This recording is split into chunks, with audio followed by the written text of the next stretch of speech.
Oh my god. We're live on YouTube. Look at that. Look at that. That's pretty cool. That's pretty cool. Hello everybody.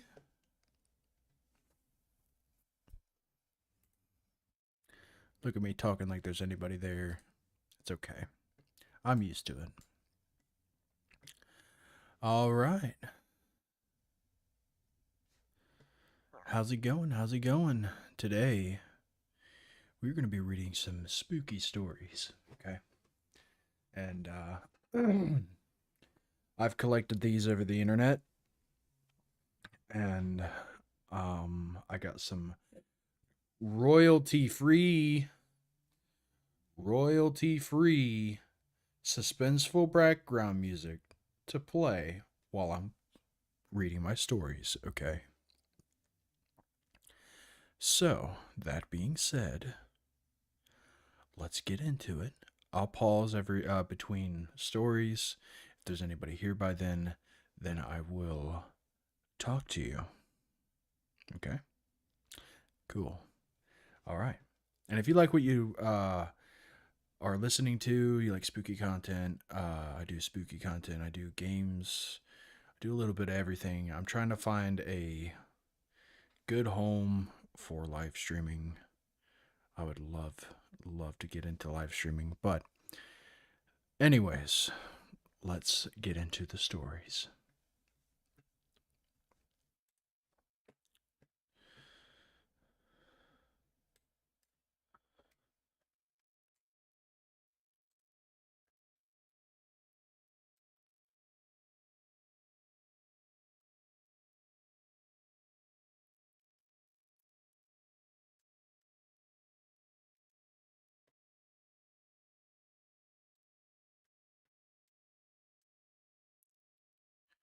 You ever get that feeling something out there has been watching you your whole life, just waiting for the right time?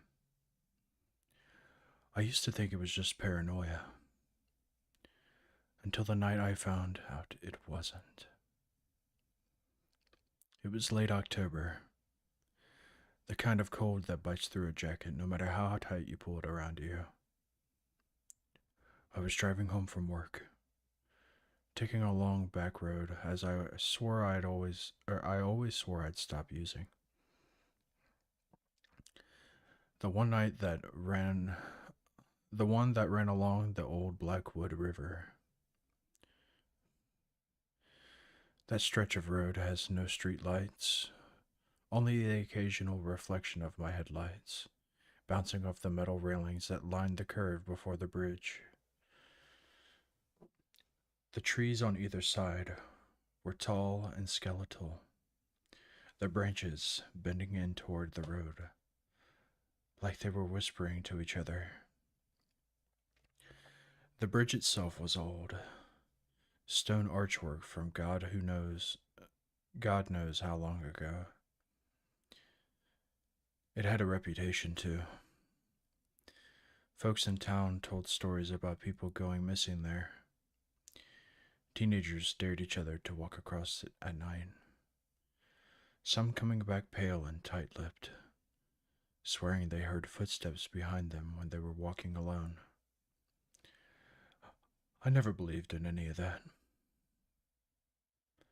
Bridges don't kill people, people kill people. Or maybe cars if you're careless enough. But that night, I spotted something halfway across the bridge. At first, I thought it was a deer standing in the dead center of the lane. My brights caught it, and I realized it wasn't an animal at all. It was a man. Tall, thin, wearing a long coat so dark it seemed to swallow the light. He had his back to me, standing perfectly still, his head tilted just slightly down, like he was looking at something on the asphalt. I slowed the car, rolled my window down a crack. You alright there, buddy? I called out. No movement, not even a twitch. It was about 20 feet away when I saw it. His shoes. They weren't pointing in the same direction as his body. His feet were turned completely around, toes facing me, while the rest of him still faced away. I slammed my brakes so hard, the tires squealed. The man didn't react to the noise. He just slowly, and I mean painfully slowly, turned his head toward me. No shoulders moving, no torso twisting, just his neck, bending too far to be normal. That's when I saw his face. It was that It wasn't that it looked wrong in a monster movie way. No fangs or glowing eyes. It was wrong in a human way. His mouth was too wide, stretched across his face in a smile that didn't seem to touch his eyes. His skin was pale and tight, like old leather being pulled over the frame. And his eyes, they were locked on me, but they didn't blink, not once. I threw the car into reverse without thinking, keeping my eyes on him as I backed up. Down the road. He didn't move at first. He just watched me. Then, as my rear bumper hit gravel, I saw him just start to walk. Slow, deliberate steps toward me. But here's the thing. Every step he took, the distance between us didn't change. The world was moving under him, like a conveyor belt, but he stayed the same distance away. The grin plastered to his face. I panicked, dropped it into drive, and floored it. The bridge blurred past, the trees whipping by as I pushed the speedometer into the red. I didn't see him again that night. I didn't sleep. Every night, every time I shut my eyes, I saw that smile. By morning, I had half convinced myself I'd imagined it. Lack of sleep, shadows, whatever. But then I noticed something strange. My shoes. They were damp. Not just damp, muddy, with tiny flakes of black grit. The kind you get from walking across the asphalt of Blackwood Ridge after it rained. Only, I hadn't gotten out of my car. The next few days, little things started happening. My door was unlocked when I knew I had locked it. My phone would ring once at 3:17 a.m. every night, but there was never anyone who ever answered. And once, when I was brushing my teeth, I glanced up at the bathroom mirror, and for a split second, my reflection was standing with its feet turned completely around. I decided to tell someone. My friend Marcus was a local history buff. He loved digging into old town legends. I thought if anyone could explain this, it would be him. He didn't laugh when I told him, though. He just went pale. "You saw him," he said. "The walker?" I frowned. "The who?" He told me the story, the real one. Back in the late 1800s, before the bridge was ever paved, a man named Elias Grinshaw lived in the area. A drifter. Folks said that he had a way of making people follow him into the woods or down to the river, and they would never come back. They found bodies later, not drowned or stabbed, just broken. like they had been bent in ways the human body isn't meant to bend. One second, sorry.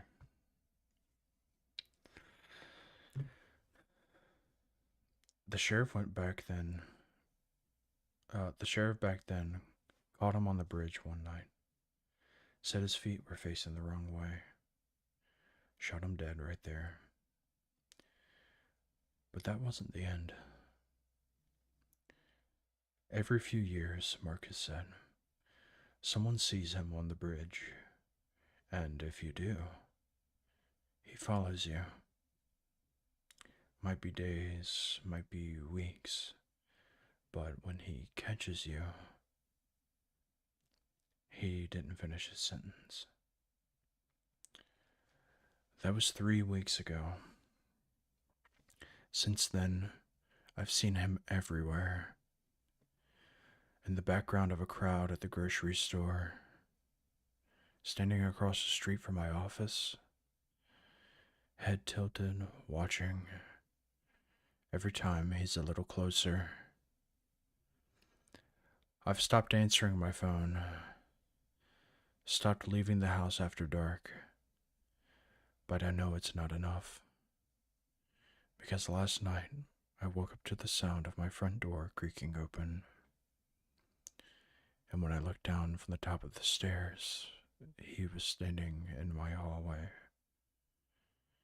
Silent, or still, silent. And his feet were facing up the stairs toward me. They just found my phone. Marcus said it was sitting on the railing of Blackwood Bridge, screen cracked, recording audio. I'm listening to it.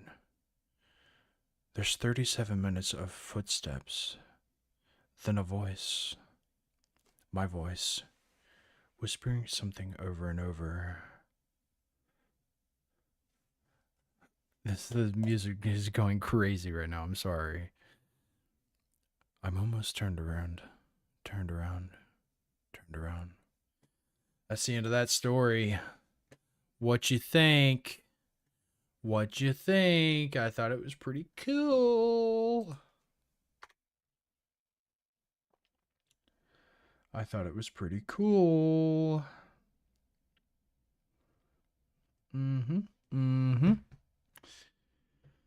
Okay, let's see here. Maybe this will work. Maybe if we turn it down some. Yeah? Have it going a little bit in the background. That's still insane, though.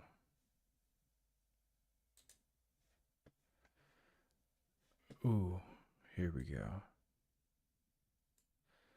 There we go. That sounds a lot better. All right, what do we think? Pretty good? Pretty good stuff?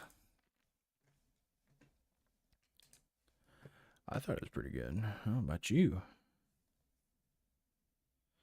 I don't know about you, but I want to see a live preview if I can. Is that possible?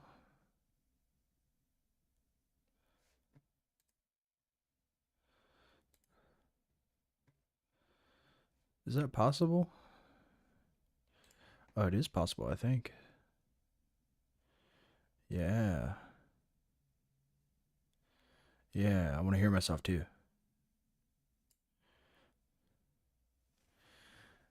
Can I hear myself? Hello.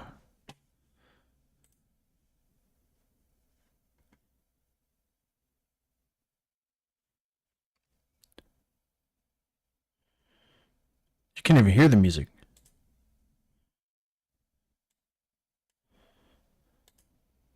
Oh, God.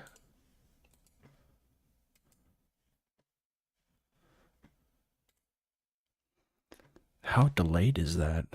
Good Lord.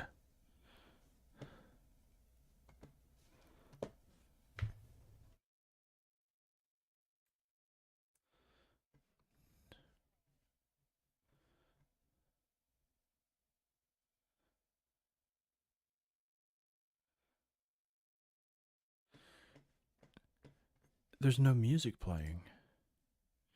It's coming through on my OBS, but it's not on the other thing. Is it auto canceling it out?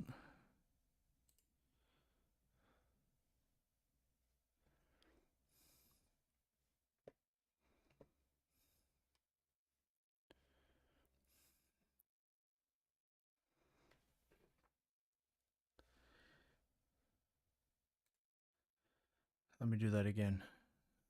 Got it playing right now.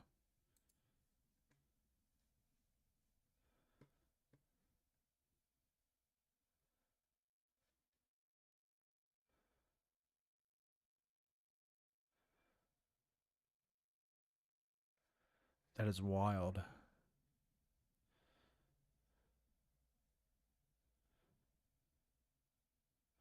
What in the world? There hasn't been music playing this whole time on my stream. That's insane. That is insane, mate. Okay. Well, I did all that time looking for royalty free music for what? For what? For nothing. For nothing. It's fine. It's fine.